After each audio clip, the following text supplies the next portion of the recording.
ख़वातीन हज़रात अस्सलाम वालेकुम। वॉइस ऑफ साउथ एशिया के लंदन स्टूडियो से टेबल टॉक विद मुकीम अहमद में आप सबको खुशामदीद। नाज़रीन कराम, आज के प्रोग्राम में यूरोप से अलहदगी के बाद बरतानिया की सूरत हाल, बरतानिया में मुसलमानों की बढ़ती हुई तादाद और इमिग्रेशन के मौज़ूआत पर गुफ्तगू करेंगे। हमारे साथ तशरीफ़ फरमा हैं मुमताज़ माहिर क़ानून और मुस्लिम लीग के रहनुमा बैरिस्टर अमजद मलिक साहब। मलिक साहब, आपकी तशरीफ़ आवरी का शुक्रिया। मलिक साहब, मेरा इब्तदाई सवाल आपसे ये है कि यूरोपीय यूनियन से अलहदगी के बाद बरतानिया को किन मसाइल का सामना है और शहरी किन चीज़ों पर नाखुश हैं? जी, बहुत शुक्रिया मुकीम। मैं समझता हूँ ब्रेग्जिट के बाद जो एम्प्लॉयमेंट थी वो बहुत ज़्यादा मुतासर हुई है। लाखों जो तारकीन वतन थे वो यूरोप से यहाँ और यहाँ से यूरोप जा रहे थे काम के सिलसिले में, चाहे वो हॉस्पिटैलिटी हो, नर्सिंग हो, बिल्डिंग हो। इस सेक्टर में लोग आ रहे थे और फिर फ्रूट एंड वेजिटेबल और अशियाए खुर्दोनोश, जो एक इम्पोर्टर्स एंड एक्सपोर्टर्स हैं, बिजनेस छोटा स्मॉल जो तबका बिजनेस का है वो जो कारोबार करता था वो ज्यादा अफेक्ट हुए हैं, क्योंकि फ्रेट का कॉस्ट बढ़ गई है, टैक्स बढ़ गए हैं, फिर मोटरिंग जो चार्जेस बढ़ गए हैं, फिर उनकी कस्टम्स एंड एक्साइज ड्यूटियां बढ़ गई हैं। तो ये तो सरेदस जो स्टेट अवे जो मसला पड़ा है वो। फिर फ्रीडम ऑफ मूवमेंट की वजह से आना जाना बड़ा आसान था। पहले लोग आराम से यहाँ बैठते थे, चले जाते थे, आ जाते थे, कोई पूछना पछाना इतना, कोई वीजे का मसला नहीं था, कोई इतना ज्यादा उनको फिक्र नहीं होती थी। हॉलिडे प्लान किए, वीकेंड पे गए, आ गए, डेनमार्क गए, स्वीडन गए, यूरोप में किसी भी मुल्क में चले गए और आगे वाइस वर्सा वो भी इसी तरह आ जाते। अब वीजे का देखना पड़ता है, चाहे आपने एंट्रेंस पे ही लेना हो, वीजा कॉस्ट आ गई है, फिर उसकी रिक्वायरमेंट आ गई है, फिर आपको वेट करना पड़ता है कई जगह पे। तो ये वाला भी इशू है।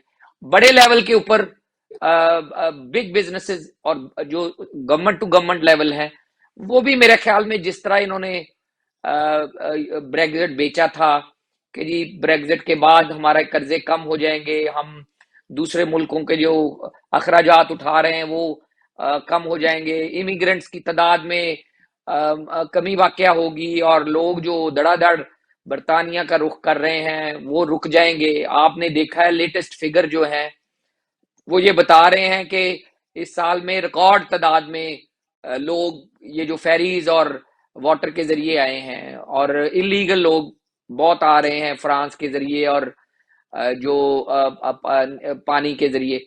और इसके अलावा जो रोकना चाह रहे थे ब्रेग्जिट की वजह से वो भी नहीं रुक सका। अब ये फ्रांस की हुकूमत के साथ बातचीत कर रहे हैं कि किसी तरीके से वहीं से लीगलाइज करके यूएन के फोरम से या किसी तरीके से लोगों को लीगलाइज माइग्रेशन की तरफ रागब किया जाए कि लोग इलीगल रास्तों के जरिए स्मगलर्स के हाथों रास्ता इख्तियार ना करें और अपनी जान ना गंवाएं। क्योंकि ये पिछले दिनों एक फेरी में 26 लोग की हलाकत वाला मुकदमा भी अभी चल रहा है बरतानिया में। तो और डिफेंस वाला भी कि जिस तरह हम सोच रहे थे कि हम बाहर निकलेंगे और सिंगल करेंसी खत्म होगी तो हमारे पाउंड की वैल्यू बढ़ जाएगी, और वो भी नहीं हुआ। और डिफेंस वाला भी अभी भी आप देखें, जब भी लोग यूरोप को देख रहे हैं तो जिस तरह बरतानिया समझ रहा था कि वो अमेरिका के छोटे भाई की तरह उनका को जो रोल है वो बहुत ज्यादा बड़ा होगा, मेरे ख्याल में यूरोप से निकलने के बाद वो डिवाइड हुआ है। यूरोप को भी उतनी तवज्जो मिली है जितनी बरतानिया को है। तो हमने मेरे ख्याल में अपनी ताकत को आधा किया है, मजबूत नहीं किया। अच्छा मलिक साहब, आपने इमिग्रेशन का जिक्र किया। ये हमारे लिए बहुत ही, जिसे कहते हैं ना, पैरामाउंट इम्पोर्टेंस का मसला होता है तमाम एशियंस के लिए, और ख़ास तौर पे वो लोग जो हिजरत करके यहाँ आते हैं या आने के ख्वाहिशमंद हैं। जो हालिया कानून साजी हुई और जो अभी मुसवदात ज़ेर कानून हैं, अगर उन पर कुछ रोशनी डाल सकें या रहनुमाई फरमा सकें। मुकीम, 3-4 चीजें हैं। एक तो बरतानिया कोविड के दिनों में स्टूडेंट कम्युनिटी का एतमाद इसने बड़े बुरी तरह गंवाया है। जो यूनिवर्सिटियां हैं वो 25 से 30% ओवरसीज फॉरेन नेशनल जो आते हैं उनके पैसे के ऊपर चलती हैं, क्योंकि यहाँ के लोकल स्टूडेंट को सब्सिडी देती हैं, बाहर वाला स्टूडेंट जो है वो आपको पैसे देता है।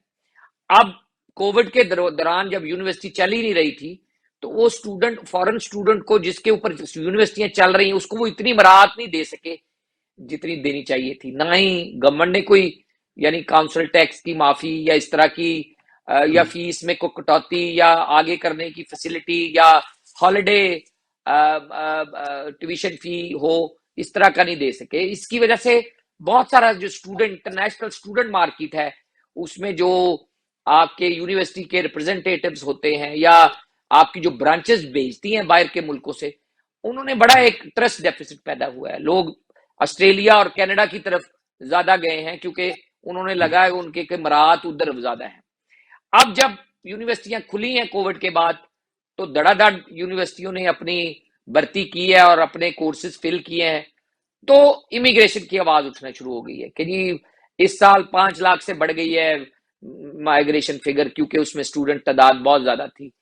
अब इट्स अ कैच 22 कि आप क्या स्टूडेंट कम्युनिटी को चाहते हैं, क्या वो आपके ऊपर बोझ है, क्या आपकी वो इकोनॉमी पे बोझ है, क्या वो पैसे नहीं दे रहे, क्या वो अगर पढ़ जाते हैं और यहाँ जॉब करते हैं तो आपकी लोकल मार्केट में उसका फायदा नहीं होता, या कि जो स्टूडेंट मार्केट है, वो जो फॉरेन स्टूडेंट आपके आता है वो आपके रिसोर्सेज पे बोझ है, आपको यूनिवर्सिटी को कोई फायदा नहीं होता और उसका उन लोगों के आने का कोई फायदा नहीं है। मैं समझता हूं ये उस स्टूडेंट कम्युनिटी को भी मायूस कर लेंगे, जिसकी वजह से डजन्स ऑफ यूनिवर्सिटियां, अगर इंटरनेशनल स्टूडेंट ना हो तो वो बंद हो जाए। तो इमिग्रेशन टैबलॉइड की स्टोरी बनने की वजह से हर उस तबके को अफेक्ट कर रहा है, चाहे वो पनाह की तलाश में आए जेन्युइनली रेस, रिलीजन, नेशनलिटी की वजह से जुल्म सितम का शिकार लोग हों जो पनाह के लिए आए हों, और हम जिनेवा कन्वेंशन के सिग्नेटरी हैं, ह्यूमन राइट कन्वेंशन के सिग्नेटरी हैं, हम मजाज हैं कि हम अपने मुल्क में लोगों को पनाह दे जो आपके शोर पे आ जाते हैं, जहाज पे आ जाते हैं या मुल्क में अंदर आके पनाह की दरखास्त देते हैं। दूसरा, जो वर्क परमिट के ऊपर आते हैं, यानी जो हमारा हॉस्पिटैलिटी इंडस्ट्री है, नर्सिंग है, हॉस्पिटल्स हैं, हमारे जो लोकल जो टूरिज्म की इंडस्ट्री है, उसमें अगर आप बाहर से लोगों को नहीं लाएंगे तो आपको अंदर से लोगों को खपाना पड़ेगा। अब जब तक कि आप किसी सिस्टम के तहत लोगों को लीगलाइज तरीके के जरिए आने नहीं देंगे, तो मेरे ख्याल में ये खपत पूरी नहीं होगी, और खपत फिर किसी और तरीके से पूरी होगी।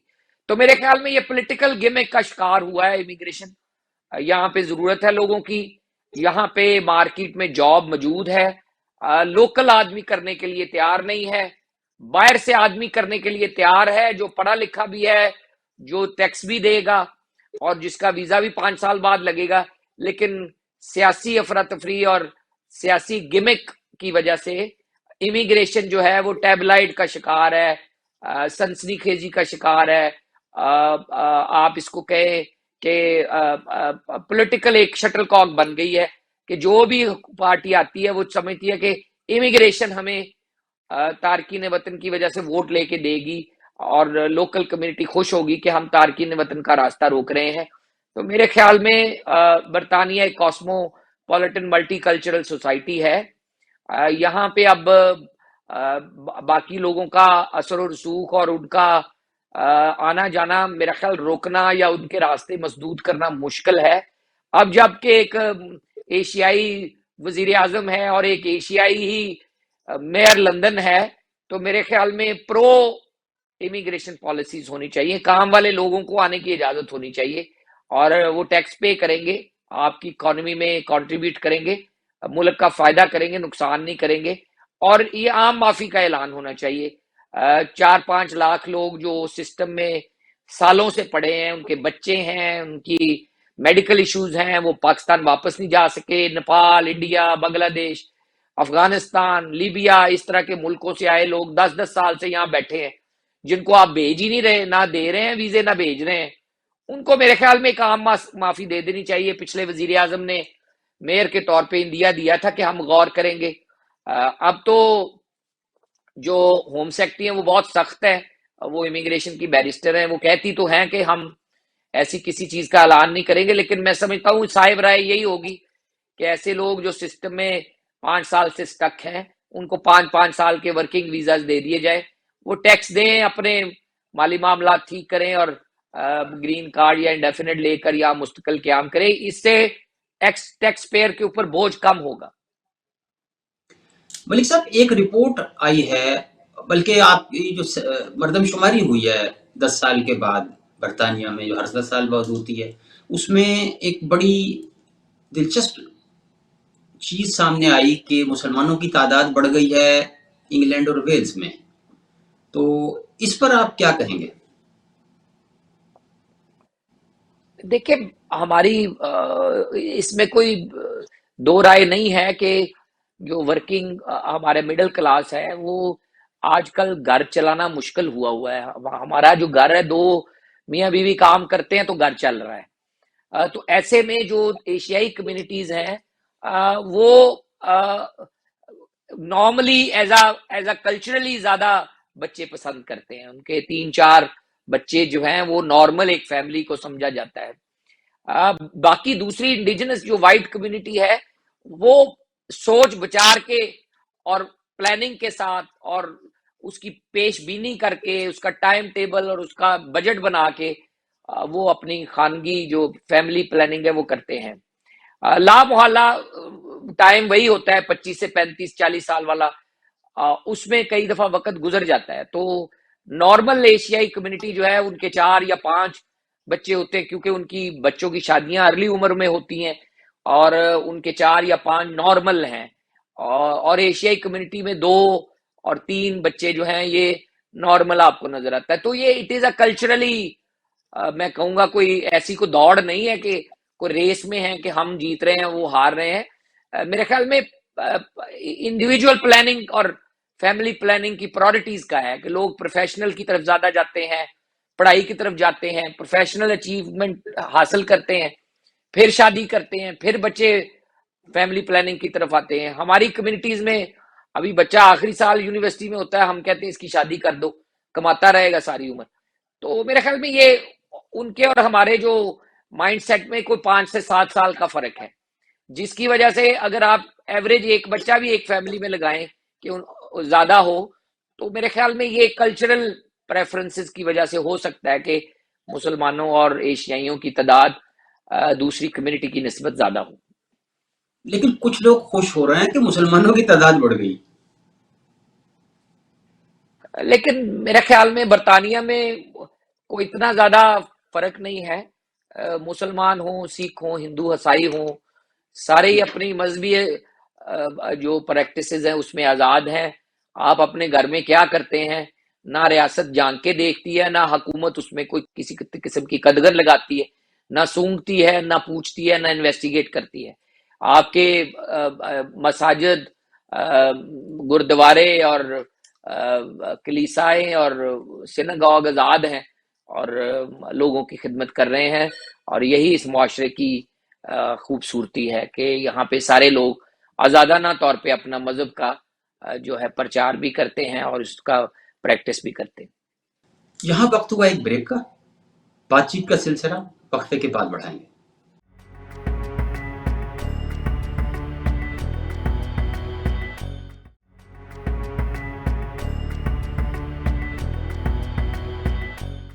Welcome back. अमजद मलिक साहब, मेरा अगला सवाल आपसे ये है, बैरिस्टर अमजद मलिक साहब, एक केस जो आजकल बड़ा डिस्कस हो रहा है, वो लंदन में बाकायदा उसकी हियरिंग हो रही है कि वो एमक्यूएम के बानी अल्ताफ हुसैन और बाकी जो उनके टॉप लीडरशिप है, उनके दरमियान एक मुकदमेबाजी की सूरत हाल क्रिएट हो गई है कि वो कुछ 11 इमलाक हैं लंदन में, कि 7 इमलाक हैं जिनकी मालियत कोई 11 मिलियन पाउंड बताई जाती है। तो उस पर आप अगर कुछ कह सकें। आई नो कि मतलब हियरिंग हो रही है उसकी, लेकिन इम्कानी सूरत हाल क्या है, कुछ अगर आप उसको हाईलाइट कर सकें। देखिए, अल्ताफ हुसैन साहब एक वेटरन लीडर हैं पाकिस्तान की एमक्यूएम के। उन्होंने जो पिछले दिनों पाकिस्तान में उनकी ऊपर पाबंदियां लगने की वजह से काफी उनका फाइनेंशियल स्क्वीज हुए हैं। आपको पता है जब कोई जेर ताब हो तो फिर फाइनेंशियल इश्यूज उठ जाते हैं। उन्होंने खुद भी कहा है, कुछ बयानात मेरी नजर से गुजरे हैं अब भी जाहिर है कि पार्टी की अगर तो प्रॉपर्टीज होंगी तो वो पार्टी की नजर होंगी, और अगर जाती मलकियतें हैं और किसी एक के नाम पे लगी हुई हैं और बाकी लोग कहते हैं कि ये हमारा भी इसमें हिस्सा है, तो उनको ओनरशिप क्लेम करने के लिए ओनरशिप साबित करनी पड़ेगी कोर्ट में। अदरवाइज वो जिसके नाम पे है उसके नाम पे ही रहेंगी। अगर तो वो पार्टी की है तो पार्टी की ओनरशिप अगर है और पार्टी रजिस्टर्ड है तो पार्टी की होंगी। पार्टी के लीडर को सिर्फ ये बताना होगा कि अभी भी पार्टी के ऊपर ही है। अगर इंडिविजुअल नाम पे है तो क्लेमेंट को साबित करना पड़ेगा कि उनका क्लेम बनता है उनके ऊपर, जो काबज है और जिसके नाम पे है। उससे हिस्सा लेने के लिए जो कोर्ट को रुजू कर रहा है उसको साबित करना पड़ेगा कि मेरा इसके ऊपर हक बनता है। मैं इतना ही कहूंगा। मेरे ख्याल में अल्ताफ जी हुसैन साहब ने काफी कुछ खुद कह दिया है मीडिया में, तो वो बेहतर। जी ठीक है जी। अच्छा, आपकी पार्टी के कायद मियां मोहम्मद नवाज शरीफ यूरोप के दौरे के बाद वापस लंदन पहुंच गए हैं। कुछ लोग उनकी वापसी को उनके वीज़े के हुसूल से जोड़ रहे हैं। वो ये समझ रहे हैं कि क्योंकि उनका वीज़ा ख़त्म हो रहा था इसलिए वो एग्ज़िट किया उन्होंने बरतानिया से, उसके बाद यूरोप चले गए और अब दोबारा नया वीज़ा लेकर वो आ गए हैं। क्या यही सूरत हाल थी? और दूसरा इसके साथ ही कि वो जो एक तस्नीम हैदर शाह साहब ने इल्ज़ामात आयद किए हैं, क्या उसकी वजह से भी उन्होंने बरतानिया लीव किया था? देखिए, वो तस्नीम हैदर शाह के इल्जाम तो वो बड़ा बोंडा सा एक मजाक ही है कि एक आदमी उठ के, आप भी रहे हैं यहाँ लंदन में, हम भी यहाँ 20-25 साल से ये देख रहे हैं। मैंने तो नहीं कभी उनको देखा कि वो मुस्लिम लीग नून के कोई नुमाइंदे हों या कोई सरकर्दा कोई हों। अब लोग जुमा पढ़ने आ जाते हैं, ये ईद की नमाज पे मिल जाते हैं या वैसे ही मिलने बहुत सारे लोग आ जाते हैं, तो इसका मतलब ये तो नहीं है कि वो ओहदेदार हैं या वो तर्जमान हैं या पता नहीं वो क्या क्या है। तो नंबर वन तो ये, मुझे नहीं उनके इल्जामात का, तो अल्लाह माफी दे, ये बरतानिया है। यहाँ पे इस तरह की खुली छुट्टी नहीं मिलती। यहाँ पे अगर इस तरह का कोई वाकया या इन्वेस्टिगेटेबल कोई इशू हो तो स्कॉटलैंड यार्ड बंदा इस तरह नहीं इधर उधर होने देती। और दूसरा, आपने देखा ही है कि इमरान फारूक का यहाँ मर्डर हुआ था तो वो तो यहाँ से नहीं उन्होंने छोड़ा था, वो आखिरी वक्त तक लगे रहे थे पीछे। तो इस तो एक तो वो एक, अगर उनके पास कुछ चीज थी तो उनको पुलिस के पास जाना चाहिए था, रादर देन के मीडिया में आके तो इस तरह की हर्जा सराई करें और जिसको भी मिलते हैं जिससे भी हाथ मिलाया उसको ही कहें कि ये कॉन्ट्रैक्ट किलर है या ये यही मेरे साथ तावन वाला है, और यही इस तरह नहीं होते। मुस्लिम लीग नून एक सियासी और सीरियस जमात है। मेरा नहीं ख्याल जिस तरह नवाज शरीफ साहब ने पिछली पॉलिटिक्स की है पिछले 30-40 साल, मैंने तो नहीं देखा। उन्होंने हमेशा रवादारी का मुजाहरा किया है। मुशर्रफ साहब के साथ जितना मर्जी बुरा सलूक सा है, उनकी वालदा के लिए जहाज देने का कहा। बेनजीर साहबा शहीद हुई, वो पहली फुर्सत में सीधे अस्पताल पहुंचे। और बाद में भी जितने भी लोग गुजरे हैं, इमरान खान साहब गिर गए थे, उनको अस्पताल में मिलने गए और अपनी कैंपेन मुअत्तल की कि जब तक वो ठीक नहीं होते तो अच्छा नहीं लगता कि बराबरी का जो हैवी वेट है जब तक मैदान में ना आए तो इसको शुरू ना किया जाए। तो मियाँ साहब की सियासत नहीं है बंदे मारने मुरने वाली। तो ये इस तरह के बोंडे इल्जाम, मेरा ख्याल उन दिनों में पाकिस्तान में अफरा तफरी का माहौल बना हुआ था, तो उससे फायदा उठाने के लिए एक सस्ती शोहरत के लिए शोबदाबाजी की गई है। पाकिस्तान से बाहर बैठ के इस तरह का काम करना मुनासिब नहीं था, और फिर ऐसे आदमी के जरिए जो पाकिस्तान में मतलूब है। अब ये बल्ला आलम, उसको क्या मसले मसाइल हैं पाकिस्तान में, या पंजाब हुकूमत से क्या जो है बेनिफिट दरकार है कि उन्होंने इतना बड़ा इल्जाम इतने बड़े आदमी पे लगाया है, और फिर पुलिस के पास जाने की बजाय मीडिया के अपने चाहने वालों के जरिए प्रेस कॉन्फ्रेंस की है। तो मेरे ख्याल में इतना ही कहना काफी है। मैं नहीं उस आदमी को जानता, ना ही मैं कभी मिला हूं, और पता नहीं, आई डोंट नो कहाँ से उभर आया है, मेरी नजर से गुजरता है। अगर कोई यहाँ को उहदेदार शुद्देदार लगता है तो पता लगता है।